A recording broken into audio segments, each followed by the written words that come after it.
investing in property makes sense, investing in the right property takes knowledge. Welcome to the Rewarding Property Decisions podcast. I'm Jared McCabe, Director of Wakeland Property Advisory. Join me for expert insights into the fundamentals, trends and opportunities to help you create long-term wealth through smart property decisions. Hi everyone and welcome to episode 29 of the Rewarding Property Decisions podcast. So I thought today we've had some pretty intense topics over the last few weeks.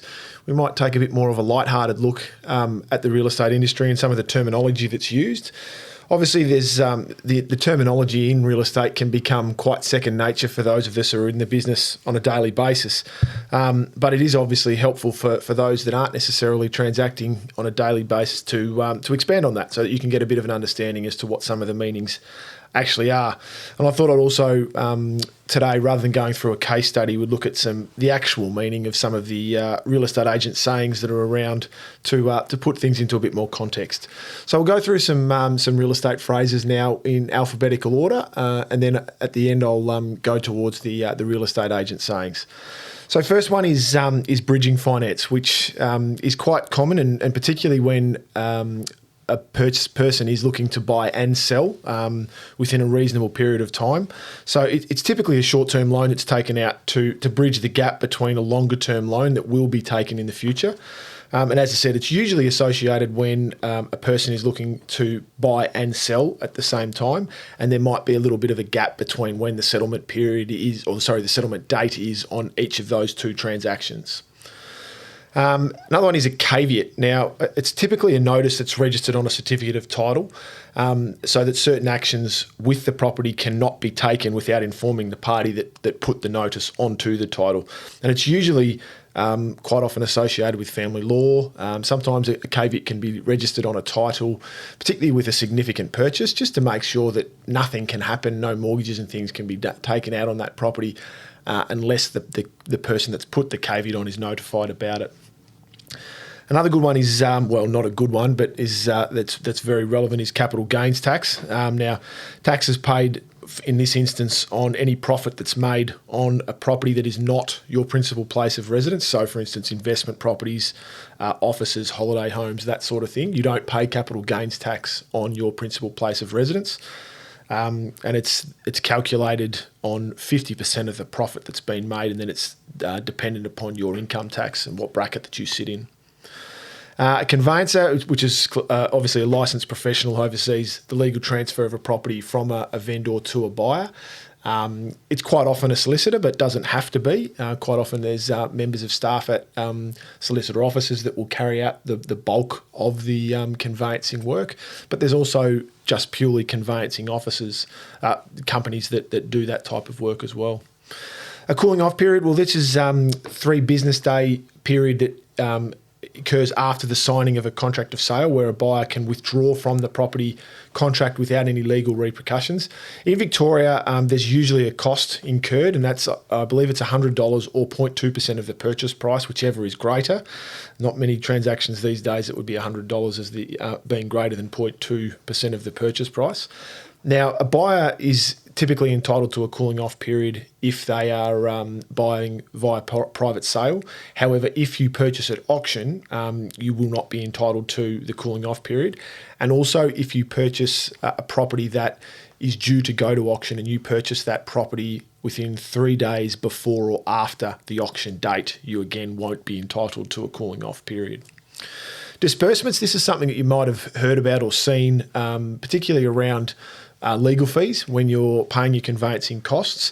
And it's typically a payment of money that's made by a third party. So quite often that is a solicitor who might have perhaps done a title search, and that will cost money. So that the cost of doing that title search is known as a disbursement, and that would be passed on to the vendor or the buyer, depending upon who's had the title search done on their behalf.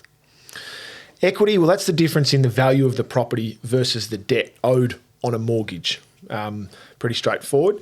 In terms of, the next one is EOI, which you quite often see as a method of sale, and it's referred to, or it's shortened for expression of interest. Now, this is a method of sale, typically of private sale rather than an auction.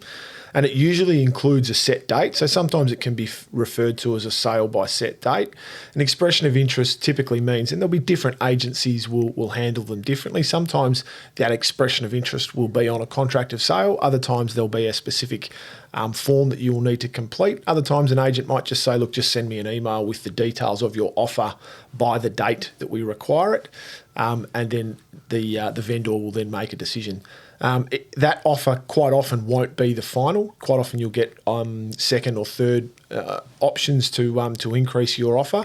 However, very advisable to get clarity around that before you get to that conclusion date, just so that you know what is likely to happen.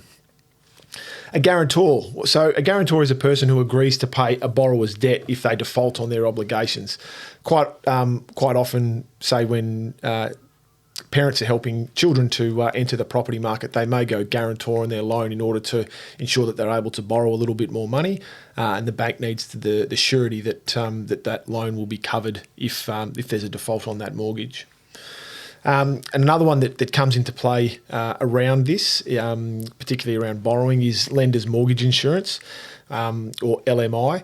So this is typically insurance that's taken out by the bank to insure itself against the risk of lending above a certain amount. It's usually about 80% to a borrower, and then that's quite often passed on to that borrower to cover that to cover their insurance that they've had to take out. So when I mentioned that 80% borrowing, that's actually what we refer to as LVR, which is the next terminology. So LVR is loan to value ratio, and as it states, it's the loan taken out to buy a property measured against the value of the property. So for instance, you might borrow 80% of the value of the property in order to purchase, and therefore you've got 20% plus the stamp duty and legal costs on top of that as well. Negative gearing, which is a common one, particularly from an investment property point of view. So gearing itself is a form of leverage where an investor borrows money to purchase a property. So negative gearing occurs when the cost of owning that investment property exceeds the rental return that you receive. So the other option, or the other way to look at it too, is you can have it positively geared. So if the rental income covers the cost of owning it and some, then it's positive. If it covers it exactly, then it's called being neutrally geared. OFP, which you might often see in on a floor plan or in the text around the description of a property that might be for sale, is for open fireplace. A pass-in, which you quite often see, and we're starting to see a little bit more often now in the auction market, is when the bidding at an auction doesn't reach the vendor's reserve price. Sometimes it will and the property is then passed in. So sometimes that will pass in on a genuine bid short of the vendor's reserve. Other times it might pass in on a vendor bid, and I'll get to those topics and those words in a minute. Reserve price, as I just said then, well, that is the price at which the vendor is prepared to sell. So if it's $1 million, we fall short of that, then the property might pass in. If the bidding gets to the $1 million, it hits the reserve price, it's declared on the market for sale, and then anything over and above that is a bonus for the vendor. ROW, which again you'll see on quite a number of floor plans and in ad copy, that stands for right of way, which is a legal right of access to a property. It's quite common, particularly in inner city Melbourne, with the rear laneways, that type of thing, that are around some of the terraces in the inner suburbs. That's referred to as a right of way. Stamp duty, which is typically a state or territory government tax, which is levied on a purchaser, and it's payable not just on property but quite on cars and things as well.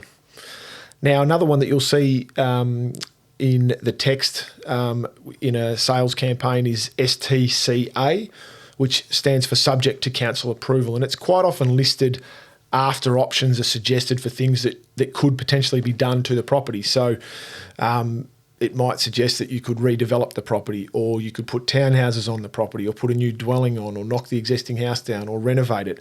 STCA, which is then meaning that you can do these things, but you will need to seek approval from the local council. And that might be from a planning perspective, from a building perspective.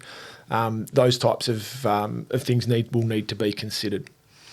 An underbidder, well, that's a person, unfortunately, who's been unsuccessful at an auction and has come in at second place to the eventual purchaser. No one likes to be an underbidder. However, it's a fact of life when it comes to buying at auction. And And then a vendor bid, which I mentioned earlier, is a bid that's placed by an auctioneer on behalf of the vendor. And it's typically to set a baseline from where they would like to start the auction and from where they would like bidding to start.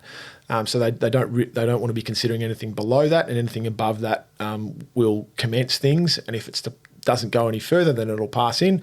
But hopefully that will start to generate more bidding and then hopefully reach the vendor's reserve price. Okay, so now let's have a quick look at a few agents' terminology and things that always make us chuckle a little bit around the office. So when we hear agents talk about a property having city glimpses, usually that means that if you stand on one leg, hop and tilt your head on a 45-degree angle and squint a little bit, you might see the city in the far, far distance. It's never a really good sign that you're going to have stunning views if that's what you're looking for.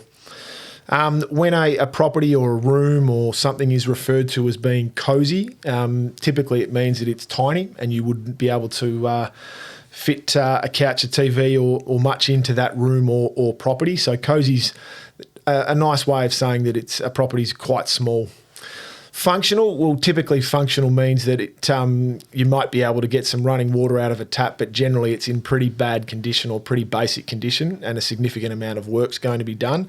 As you'd expect, there's a number of different ways that agents use to say basically renovator's delight, which is another phrase obviously as well, or another one that we quite often see is property being in original condition, which means for a property that might have been built in the late 1800s, original condition is not a good sign. Another one that we really like is when we might be at an auction and someone's asking an auctioneer, is the property on the market yet? And the response is, well, if you give me another bid, I'll tell you. And more often than not, that means we're not even close, but I'm just trying to extract another bid out of you so that we can push things along and hopefully sell it to the other person because you're starting to frustrate me. This one always cracks me up because we hear regularly agents saying, oh, this property would make a great investment. I don't think I've ever heard a real estate agent say, this is a poor investment, don't buy this property. So everything's a great investment. This one is also something that it's the terminology that you've got to be really careful around. So it's more often in a private sale or even leading up to an auction that we've received an offer, and it's used to try and cause a bit of chaos and create a bit of fear of missing out to a buyer. Because just because they've received an offer doesn't mean that offer is necessarily going to be at an acceptable level. So it requires a bit more pushing and pressing to determine whether or not you do need to start to move quickly or whether or not, no, it's just trying to gauge whether or not you actually do have any further interest in the property. Another good one is when an agent steps forward and says the vendor is prepared to meet the market. They'll be prepared to meet the market on their terms, not on the buyer's terms. So it's always a very entertaining comment that's made. A versatile floor plan means that it needs to basically be scrapped and start again because it's all over the place and it's not going to work for any number of different uses. So don't expect that you're going to be able to have something that's fairly conventional. Another good one is when an auctioneer comes back from a halftime break at an auction where they haven't, the bidding might be in the middle of the quote price or not quite ticking along as much as they would like it to be.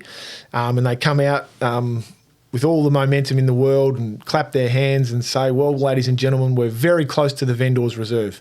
No, we're not. We're a long way off, but I just need you to bid so that we can actually get some activity going here and hopefully get a little bit closer to bridging the gap as to what my vendor's expectations are.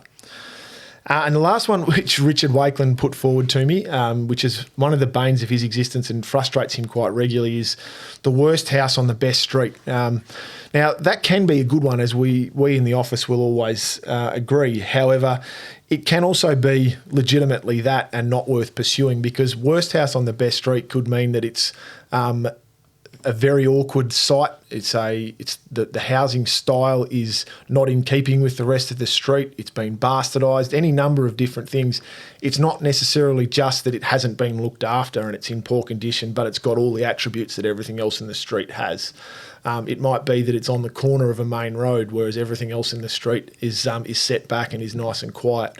So it's a frustrating one, but it's one that comes up quite regularly in real estate circles and terminology. Anyway, so that's about it for episode 29 of the Rewarding Property Decisions podcast. As always, feel free to share the podcast far and wide with friends and family, colleagues, and that sort of thing. If you would like any further information, please visit our website, wakeland.com.au, and obviously we wish you all the best with your property decisions.